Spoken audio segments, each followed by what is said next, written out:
On profite de notre petit passage à Lille pour rencontrer Nathan et Caro qui n'est malheureusement pas là cet après-midi, mais ils sont partis en couple cet été avec leur Laguna transformée en camping-car pour moins de 70 €. Ça nous a vraiment bluffé, donc on s'est dit qu'il fallait absolument qu'on vous fasse une vidéo pour tous ceux qui veulent tester la van life et des vacances en van pour pas cher, et ça permet voilà, vraiment d'expérimenter et puis d'après savoir ce dont on a besoin.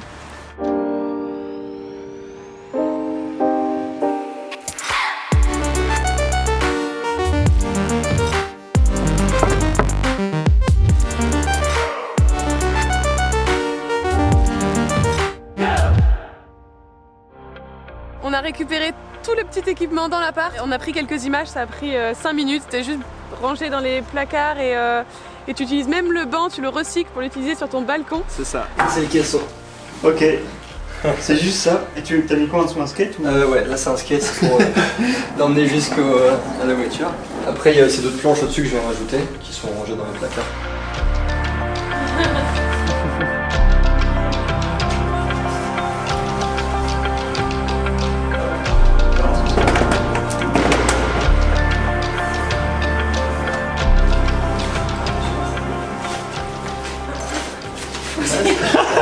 Il y a ton sac à main qui est coincé dans la porte. Vas-y. Ça va dans la Laguna, juste là.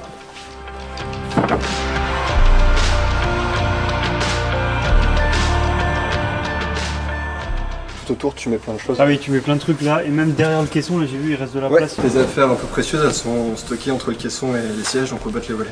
Et on part avec le skate.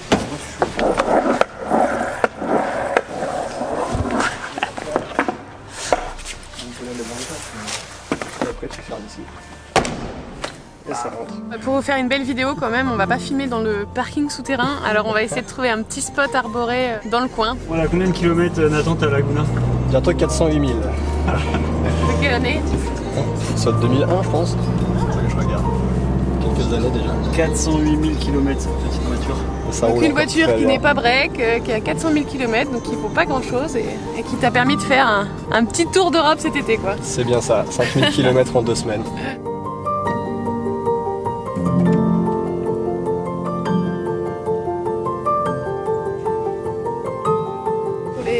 C'est parti.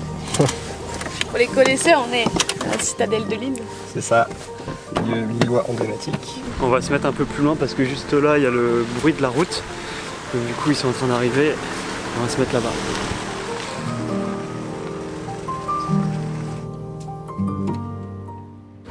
Donc le système dans le coffre. Donc là vous avez le système en bois avec le coffre en bois qui sert pour les pieds et le système ici qui va servir de sommier qu'on va déplier, qu'on va mettre dans toute la longueur de la voiture. Donc la première chose à faire quand on veut déployer le système, c'est déjà placer les sièges correctement.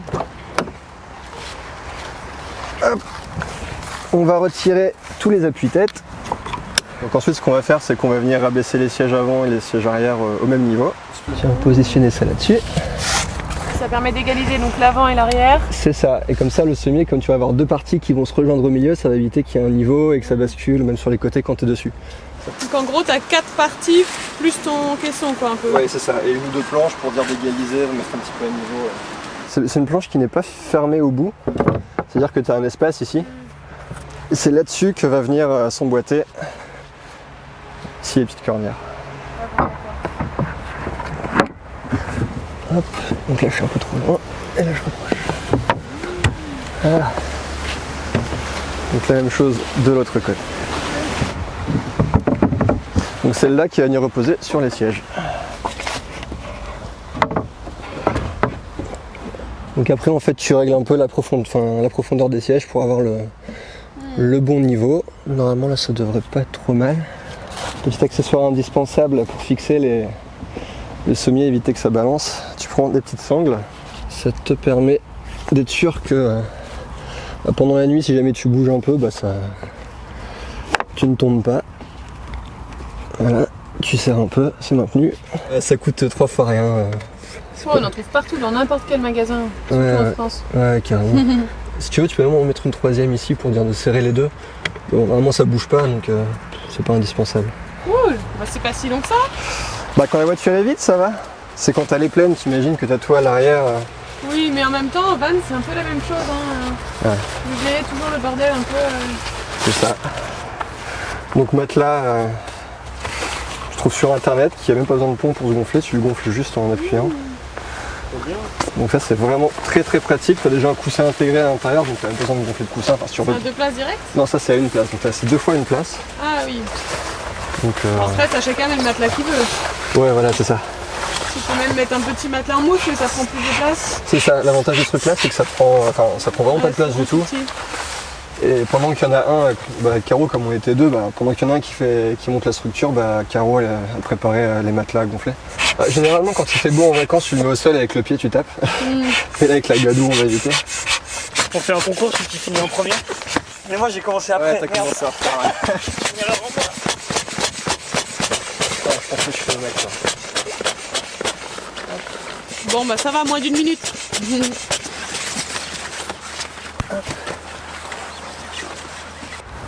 Je suis vraiment impressionnée par toute la place qui te reste devant là, dans le coffre. Ouais, clairement. Ça c'est vraiment cool pour manger, me laisser plein de trucs, enfin, la glacière, je sais pas, j'imagine plein de petites choses. T'as de la place ici à l'arrière du coffre, t'en as aussi entre les sièges au sol. Et ouais, et après je te dis, t'en as vraiment sur les côtés, derrière, devant. Enfin. Au final, la seule place qui est vraiment prise par le système, c'est forcément l'épaisseur des planches en bois, du coffre en bois. Après, tout le reste autour de la voiture, c'est l'espace vide, donc tu mets ce que tu veux. Et hop, tu repositionnes juste ça devant, tu fermes. Et voilà, tu rentres par les portes arrière, tu t'allonges et puis voilà, t'as plus qu'à dormir. Vas-y, j'y vais. Hein. Tu peux même mettre tes chaussures juste ouais, voilà. Moi je les mettais en dessous. Oh, c'est trop bien ça. Toi, t'as encore de la place. Hein. Franchement, t'es bien. Hein. Trop bien, t'as la petite lumière ici. Tout est prévu. Et tu peux mettre ton téléphone, tout ton bordel devant. Ah ouais, les trucs à charger et tout. Ouais, donc après, là on n'a pas mis les pare-soleils, mais tu mets les pare-soleils à l'avant, à l'arrière, sur les vitres. Oh. Franchement, t'es trop bien quoi. Bien sûr, tu peux pas t'asseoir sur le lit, mais franchement, t'as quand même de la place, tu peux te retourner facile. Franchement, c'est vraiment très cool. Pas mal. Après, ça prend du temps à tout organiser et tout, mais une fois que t'es couché... ouais, c'est ça. Une fois que t'es couché, ça va. Disons qu'il faut pas être pressé quoi, quand tu veux monter ça. C'est comme monter sa toile de tente quoi. Non, franchement, t'es bien. Et puis ce qui est cool, c'est... Et tu peux même regarder les étoiles là quoi. Tu te recules, là tu vois les étoiles. Ouais.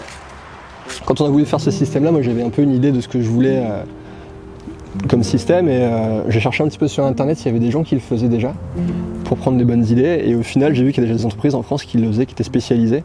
Donc je me suis un peu inspiré de ce qu'ils faisaient, j'ai pris ce qui m'intéressait pour moi et puis je l'ai adapté à ma voiture quoi. Mais dans l'idée, il y a des gens qui le font, ça coûte peut-être 2-3 000 euros un système comme ça de planches. Bon, après c'est beaucoup mieux fini que moi, c'est beaucoup plus beau mais au moins là ça fait le taf quoi. Parce que pour le coup ça m'a presque rien coûté à faire.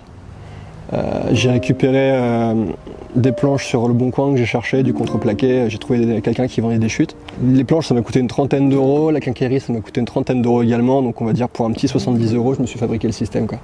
Ok. Donc j'ai pris 3 jours pour bien tout couper, bien tout monter, bien faire les réglages. Et puis voilà quoi. T'as trouvé des plans ou t'as tout fait sur mesure toi-même? Alors j'avais trouvé justement les entreprises qui font ça, il y a un mec qui avait mis un peu des plans de base, donc de coffre. En gros, il te disait, voilà, Concept quoi. c'est ça, si tu aimais ta voiture, elle fait autant de largeur au niveau du coffre, prends plutôt cette dimension de coffre là. Donc moi j'ai adapté ça à ma voiture. Et puis après, c'est surtout prendre les longueurs entre le volant et le bout de ton coffre et pour que ça repose bien et se mieux sur les deux sièges rabaissés quoi.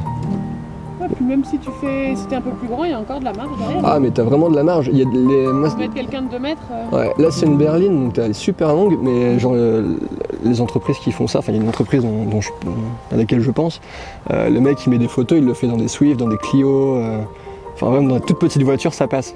Bon, on va peut-être finir de sortir pour finir de discuter. Allez.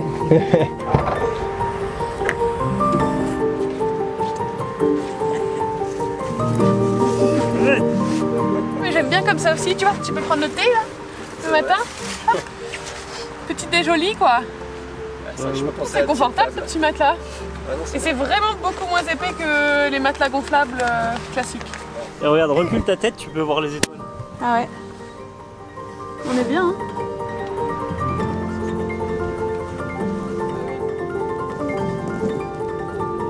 On ferait bien une sieste. Bon, avant la sieste, j'ai plein de questions à poser à Nathan et j'imagine que toi aussi, alors reste avec nous et dis-nous en commentaire surtout si tu t'imagines voyager avec ta voiture aménagée telle qu'elle, partir comme ça à l'autre bout de l'Europe, si tu t'en sens capable ou pas, ou quelles sont tes craintes peut-être. On y répondra ensemble et abonne-toi à cette chaîne si comme nous, tu as été marqué et vraiment inspiré par cet aménagement, nous on a vraiment aimé. Donc abonne-toi pour nous indiquer que tu as apprécié et que tu souhaiterais qu'on en fasse un petit peu plus. J'ai quand même une petite question, c'est un peu roots comme aménagement au final. Ouais. Et du coup, avant de partir, vous étiez quel type de voyageurs? Plutôt des campeurs, baroudeurs ou plutôt hôtel Ouais, on était plus Airbnb, hôtel que vraiment bikepacker ou camping. Enfin, Caro, c'était pas vraiment son délire le camping. Ok. Donc c'était un peu la crainte aussi parce que elle a jamais. Vous avez fait fort pour une première, c'est bien. C'est ça. On savait pas si elle allait aimer ou pas ce genre de moyen de voyager, mais au final, elle a adoré. Et elle est prête à repartir. Et c'est quoi que vous avez préféré du coup Au niveau économique, c'était très intéressant parce qu'au final, c'est ça, le système a coûté un peu moins de 70 € à fabriquer. Et après sur place, vous étiez. Et après sur place, c'est ça, l'essence, on avait la nourriture que tu achètes en magasin, mais puis oui, c'est tout. Mais après, ce qu'on a aimé surtout, c'est de pouvoir se poser où on voulait, quand on voulait. Ça, c'était vraiment chouette. Et avec ça, tu passes partout quoi. C'est ça. Et comme en Europe, c'est des fois un peu compliqué de te poser vraiment dans un endroit et être tranquille parce que t'as pas beaucoup d'endroits qui sont autorisés où tu peux faire du camping sauvage comme ça. Là avec une voiture, même sur un parking un peu isolé, tu passes inaperçu quoi, t'es en voiture donc personne s'imagine qu'il y a des gens qui dorment là-dedans donc. Ouais, juste au dernier moment, hop, tu t'installes et puis. C'est ça. Bon, par contre, faut pas te lever à 10h quand t'as tout le parking qui est plein, quoi. Oui. Et donc, vous avez fait quel road trip en combien de temps? Alors, on est parti donc de Lille. On est allé jusqu'en Autriche, en passant par l'Allemagne. De là, on est descendu par la Slovénie. On est allé jusqu'au Monténégro. On est repassé par la Bosnie. On est remonté un peu par la Croatie, on a fait le nord de l'Italie et on est rentré après par la Suisse. Ouais, donc vous qui aviez l'habitude de voyager en Airbnb, vous auriez jamais pu faire ce style de voyage du coup Non, pas du tout, non, d'habitude nous on prend nos billets d'avion, on va à un endroit, on sait qu'on repart à telle date, et des fois on bouge un petit peu de ville en ville, mais c'est toujours en mode hôtel, oui, c'est jamais, ou auberge de jeunesse, mais c'est jamais en mode road trip, en mode voiture comme ça. Donc, Et alors vous allez le refaire? Quels sont vos prochains plans dans le... Ah, les prochains plans, déjà, ce système-là, on l'a fait aussi pour pouvoir se dire que voilà, si on avait un week-end de 3 jours, qu'on avait envie de quitter un peu l'appart, pouvoir partir n'importe où en France, même en Belgique, enfin n'importe où, qui soit accessible très facilement et où on puisse un peu se ressourcer. Donc pas forcément comme partir. Comme un van quoi. Oui, un peu comme un van, mais pas partir forcément très loin, tu vois, partir un peu à 1 heure, 2 heures d'ici, je sais pas. Même ça dépanne des fois une soirée chez des amis. Voilà, c'est ça, tu te dis tu peux dormir dans ta voiture quoi. Donc ça c'est cool. C'est aussi la raison pour laquelle on a fait ça, c'est de se dire on n'est pas obligé de partir 2 semaines en vacances avec ça, on peut juste partir 3 jours et ça marche aussi très bien. Et si c'était à refaire ton aménagement, là, tu as des petites améliorations à conseiller, des petites erreurs que tu aurais pu faire à la limite pour d'autres personnes qui voudraient refaire la même chose ou... Petites erreurs. Ou comme ça fonctionne bien, il n'y a pas de... Non, comme ça fonctionne plutôt bien. Ouais. C'est plus pas eu besoin d'ajuster des petites choses et tout Non, pas vraiment. Au niveau de l'aménagement, c'était vraiment... je trouve que c'était très bien pour la voiture. Le seul truc, c'est par rapport aux objets que tu emmènes avec toi quand tu pars en voyage. Tu te dis, je vais pas avoir de douche dans la voiture, donc il faut que je prenne absolument une douche... je sais plus comment ça s'appelle, mais c'est ça, une espèce poche noire, là, une douche solaire, ça c'est une grosse poche noire. Et au final, en Europe, c'est très facile parce que dans beaucoup de stations-service, a des douches. Ok. Donc pour 2 €, tu peux prendre une douche dans n'importe quelle station-service en Europe, quasiment. Et on a fait un peu comme vous, quand on était vraiment au milieu de la nature, qu'il n'y avait rien et qu'on était tranquille, la bouteille d'eau, ça marche très bien. Hein. Alors tu as fait des petits trous dans le bouchon? Même pas, tu retires juste le bouchon, ah, oui. tu te mouilles, tu te frottes, Même pour le shampoing, ça passe. Nous, des fois... on a notre douche qui est très efficace, mais c'est vrai qu'on a notre douche solaire installée sur le van, mais des fois... Quand tu as juste envie de te rafraîchir le soir ou tu ressors de la mer juste pour te dessaler ou t'es pas très sale, hop, un petit coup d'eau avec la bouteille. Nous on fait des petits trous pour économiser encore plus l'eau, pour avoir un petit jet, mais... Ouais, complètement. Donc, voilà. Non mais c'est ça, du coup t'as... Ça rien, ça prend pas de place. C'est ça, t'as 5-6 bouteilles d'eau, tu les mets, tu les cases où tu peux. Et dès que t'arrives dans une ville, t'as plus d'eau, tu recharges et voilà. Et le matin quand tu te lèves, pour le coup c'était en été donc il faisait plutôt bon. Ah oui, vous aviez même pas acheté de bidon d'eau en fait, vous êtes juste parti avec des bouteilles d'eau. Ouais c'est ça, même pas, on a acheté des bouteilles d'eau sur la route parce qu'on avait soif, on les a gardées et c'est tout, on les a juste réutilisées pour nous prendre des douches. C'est pas bête ça, c'est vrai que ça sert à rien des fois, où tu peux prendre un petit jerrycan à la limite de 5 litres mais ça sert à... Non, ça suffit quoi. Largement, t'as 5-6 bouteilles d'eau d'1 litre. Exactement. Donc c'est ça, donc c'est plus au niveau de l'équipement, il y a des choses que je prendrais pas. D'autres choses que je prendrais, par exemple, Niveau électricité, bon, c'est tout avec l'allume-cigare, donc si jamais tu veux recharger ton téléphone, il faut rouler toute la journée, ça charge pas très bien, la batterie tient pas très bien. Donc à la rigueur, avoir une espèce de petite batterie avec des petits panneaux solaires dessus, enfin solaire qui puisse être rechargé constamment, et où tu puisses brancher ton téléphone. Oui, avec une petite batterie solaire en fait. Ouais, voilà, rien que ça, c'est ça. Ça te permet de rester 2-3 jours au même endroit sans allumer le moteur, quoi. Exactement. Mais voilà, non, pas besoin forcément de beaucoup de choses au final. Tu pars juste avec des bouteilles d'eau, de quoi recharger tes téléphones, appareils photo, ordi, et puis c'est tout, quoi. C'est hyper intéressant parce que c'est vrai qu'il y a beaucoup de personnes qui nous suivent, qui nous disent qu'ils ont envie d'acheter un van ou de faire des voyages en van. Et nous, le conseil qu'on donne, c'est souvent de partir avec le moins possible pour ensuite savoir ce dont tu as vraiment besoin et puis t'améliorer et puis acheter le véhicule qui te convient le mieux, mais sans acheter quelque chose de trop cher parce qu'au final, on se rend compte qu'on n'a pas forcément besoin aussi luxueux. C'est un peu difficile à croire parce qu'on n'est pas forcément... Enfin, nous, on vit à temps plein dans notre van, donc on a un peu plus de confort, mais du coup, là, t'es l'exemple non, type, pour le coup... de notre cobaye, notre modèle. non, mais pour le coup, t'as vraiment besoin de pas grand-chose. Même pour faire la vaisselle, tu vois, j'ai chopé une espèce de petite bassine qui se plie, donc très pliante. Oui. Tu la mets juste sur une table, parce que ce système-là se transforme aussi en table. Donc tu poses sur ta table, tu la déplies, tu fais ta vaisselle dedans, et hop, tu la replies quand t'as fini, et voilà, au final ça prend pas de place, ça fait ça d'épaisseur, ça de longueur, hein, ça prend rien. Oui, c'est ça. Si vous avez d'autres questions, posez-nous-les en commentaire et puis on y répondra avec l'aide de Nathan. Pas de problème, ce sera un grand plaisir. Allez, on va tout remballer maintenant. C'est parti.